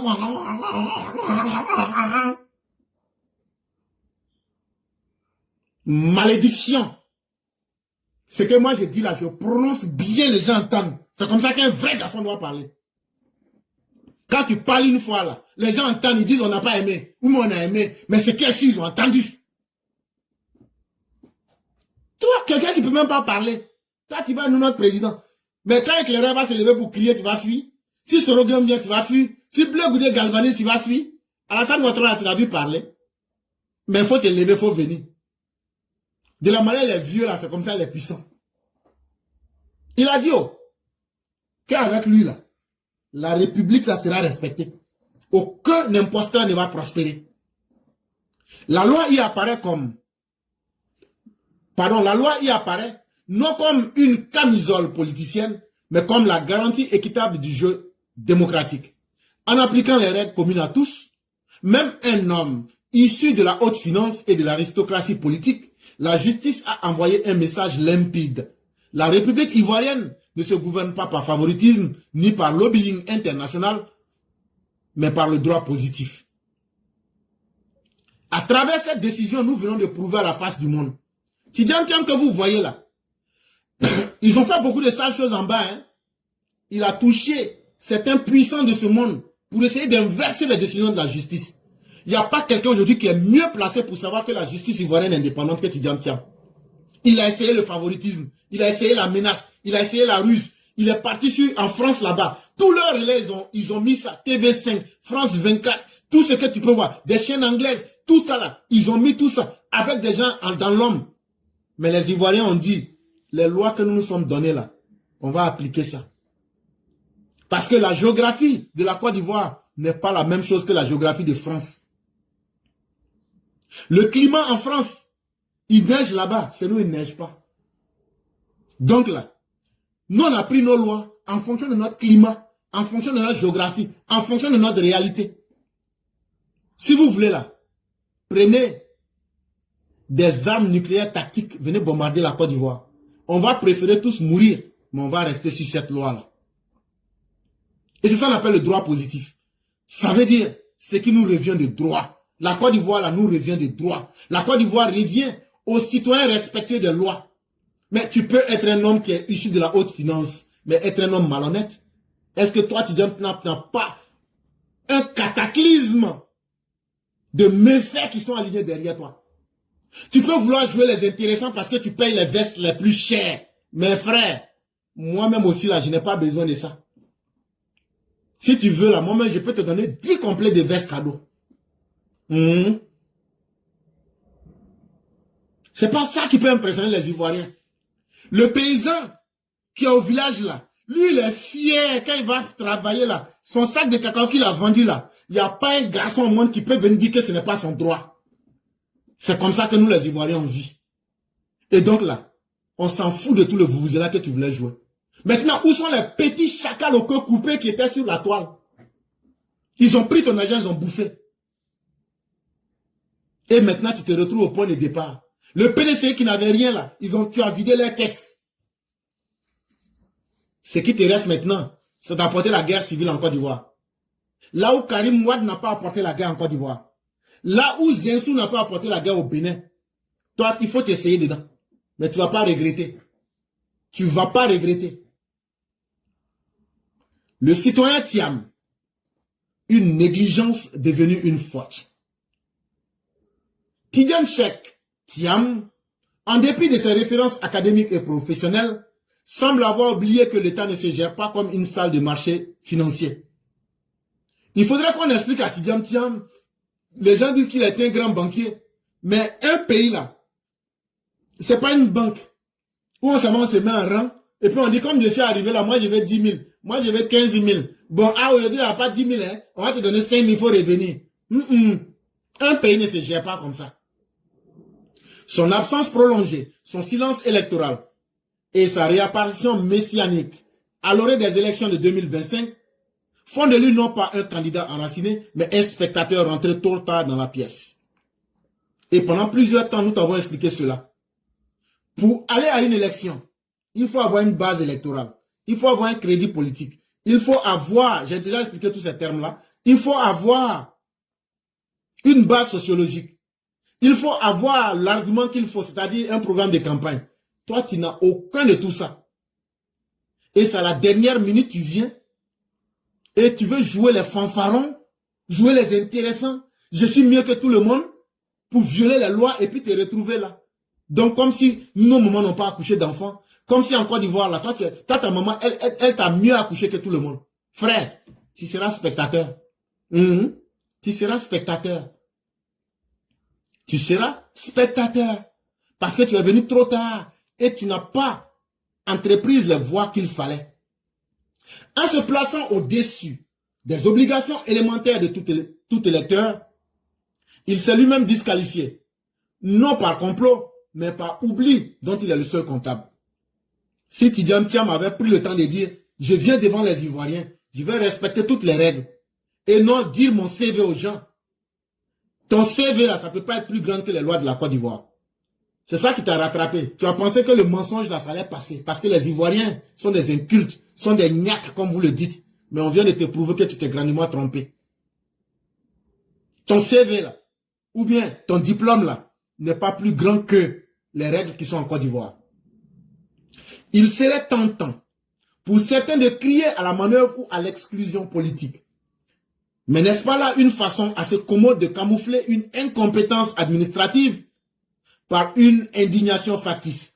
Bon, si les gens veulent dire que c'est de l'exclusion politique là, ça encore on a un exemple. Alassane Ouattara, quand on l'a exclu politiquement, là, il a pris les avocats et il a défendu son cas. Et après là, tout le monde lui a donné raison. Ça veut dire que toi-même, tes avocats là sont incompétents. Tidiam Thiam. Donc là, il faut aller prendre les mêmes avocats que Alassane Ouattara avait pris. Et puis il a gagné son cas là. Il faut aller là-bas, même si ces avocats n'existent plus physiquement là. Leurs bureaux sont là. Il faut aller, tu recrutes là-bas, tu te vas défendre ton cas. Ça veut dire, c'est l'incompétence notoire de tes avocats. Si on part sur cette base-là, parce que jusque-là, ils n'ont pas pu prouver par A plus B que ton cas est défendable. Ah, où est Maître Sportif? Disparu dans la nature. Ah, lui, il a eu son argent, il a disparu. Où est Maître Blessy? Il est caché actuellement en brousse. Est-ce que tu n'as pas pris des gens incompétents? Ça aussi, il faut exploiter cette piste. Mais là n'est pas le problème. C'est que ces personnes-là n'auront jamais les arguments qu'il faut pour te défendre. Donc, vous prenez une indignation comme une fausse barrière pour vous cacher derrière. Mais ça n'impressionne personne. C'est de la fanfaronnade, c'est de la tromperie, c'est de la fraude. Et ça encore, nous n'allons pas accepter. Et c'est cela qu'il faut démontrer aux autres.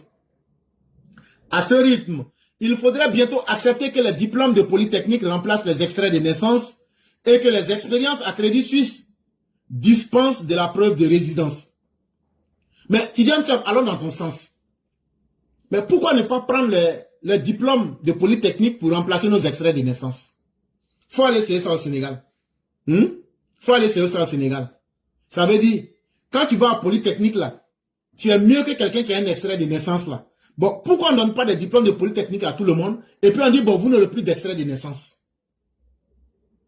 Ou bien, ton expérience malencontreuse au Crédit Suisse là. C'est ça qui doit être un argument pour devenir président en Côte d'Ivoire. Mais prenons ça et parlons de ça. Expliquons ce que tu as fait. Là-bas encore, tu as récolté la honte. Or, la République ivoirienne n'est pas un cabinet de conseil. On y gouverne d'abord en tant que citoyen, conformément à ses règles, dont celle qui l'élimine, une essentiellement sera reprochable à son grand-père. Ok, Tidiane Thiam, on va encore t'expliquer. L'article 48 là, dans la Côte d'Ivoire, il y a plusieurs lois. On ne gère pas la Côte d'Ivoire comme un cabinet de conseil pour donc s'asseoir. C'est le plus gros actionnaire qui donne, qui dicte sa volonté. Non, c'est pas comme ça. En Côte d'Ivoire, on est gouverné et on gouverne les citoyens.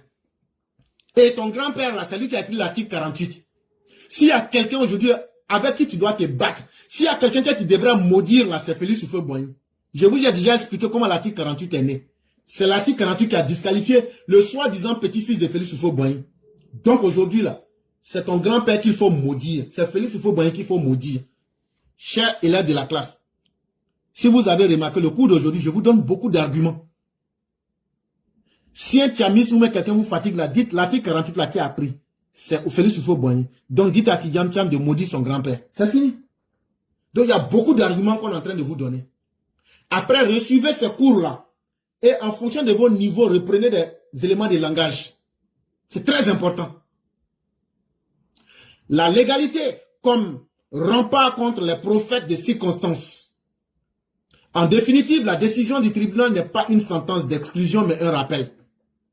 La décision qui a été prise, c'est pour rappeler à ceux qui s'improvisent prophètes selon les circonstances. Ah, notre Tidiane Thiam, lui, il est mieux parce qu'il est jeune. Quand il va venir, il a fait ceci, il a fait cela. Les prophéties qu'il allait réaliser là, nous, on s'en fout de ça. Ça ne nous intéresse pas. Ce que nous, on voit là, nous, on préfère croire en ça. Nous, on ne sera pas comme les enfants d'Israël.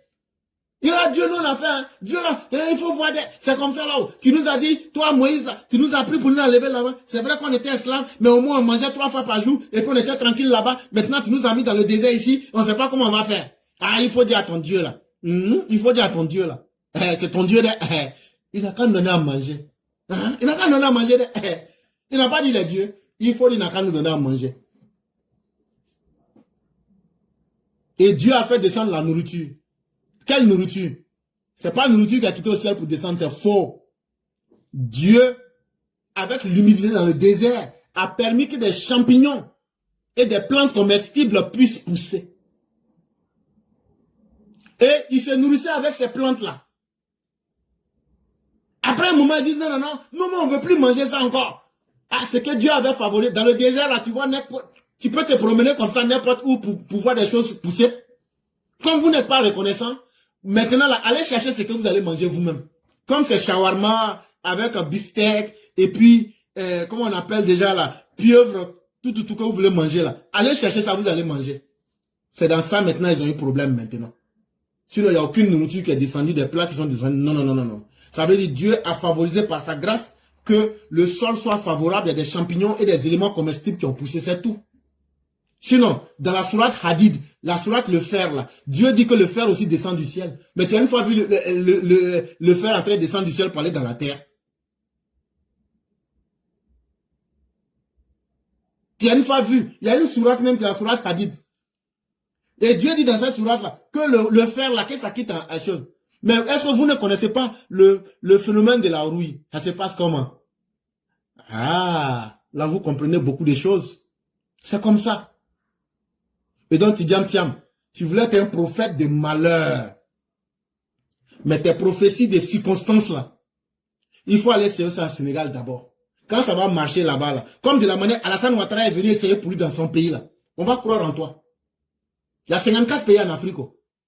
Ceux qui sont en train de se dire aujourd'hui que ce qui s'est passé n'est pas bien là, alors qu'eux-mêmes n'ont pas accepté ça chez eux, ils n'ont qu'à te prendre, comme de la manière les Burkinabés, les Maliens aiment Soroguem là. Pourquoi ils ne le prennent pas pour qu'il soit leur président? Sinon, on abandonne un Ivoirien, quand on ne veut pas de lui, mais que cet Ivoirien a toutes les qualités du monde. Mais prenez-le. Donc la loi est venue rappeler aux prophètes des malheurs que des lois existent en Côte d'Ivoire et que les lois ne sont pas taillées à la tête du client. Donc c'est un rappel. Dans une république digne, nul n'est trop grand pour la loi, nul n'est au-dessus des normes communes. La justice ivoirienne, en élaguant le superflu et en sanctionnant l'omission, a défendu non une posture politique, mais l'essence même de l'égalité républicaine. Aujourd'hui, toute personne qui aime le droit, toute personne qui veut que ses enfants vivent dans une société juste et cohérente, c'est que Tidiane Thiam a fait, il ne peut pas faire ça en France, il ne peut pas faire ça au Sénégal. Pourquoi c'est en Côte d'Ivoire, il va venir essayer? Karim Wade est né français, mais le Sénégal a rejeté sa candidature. Toi, tu t'es allé prendre la nationalité en pleine journée. Les Sénégalais savent ça, mais parce que vous avez dit un complot, vous allez crier. On vient de vous montrer que chez nous en Côte d'Ivoire, là, nul n'est au-dessus de la loi. Et ça devrait faire honte aux Sénégalais de s'y mixer dans les problèmes internes de la Côte d'Ivoire. Et nous leur disons, faites attention. Faites attention, vous avez une forte diaspora en Côte d'Ivoire. Quand on applique nos lois, si Tidiane Thiam est censé être ivoirien, c'est un problème entre nous les Ivoiriens. Ne vous mêlez pas là-dedans. On n'a pas besoin de vos avis. Ces élections se passeront sans Tidiane Thiam, sans Babo, sans Blé Goudé, sans Tidiane Thiam et sans Soroguem. Et on va voir ce que vous pouvez faire parce que vous avez tous violé la loi. Et c'est pourquoi j'ai dit, nous sommes prêts à aller en enfer en défendant les règles et la justice en Côte d'Ivoire. Plus jamais le superflu ne passera. À Tidiane Thiam de méditer cette leçon. On ne conquiert pas un peuple par les infographies et des postures, mais d'abord par une carte d'électeur bien tamponnée que l'on obtient, en ayant été régulièrement inscrit dans le fichier électoral. Et donc, à bon entendeur, salut. Et donc, Tidiane Thiam, je préfère te rappeler que ce qui s'est passé là, beaucoup sont heureux, mais ce n'est pas encore fini. Demain encore là, tu vas prendre des baies. Demain là, c'est un débat propre. Demain là, jeudi 24 avril 2025, tu as un procès avec Dame Valérie Yapo. Là-bas là, ce procès, C'était pas pour t'enlever sur la liste électorale.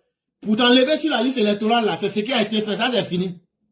Pour demain, là, jeudi 24 avril 2025, là, Dame Valérie Yapo, la go Rosalie dit que tu ne dois pas être président du PDCI et qu'on doit t'enlever.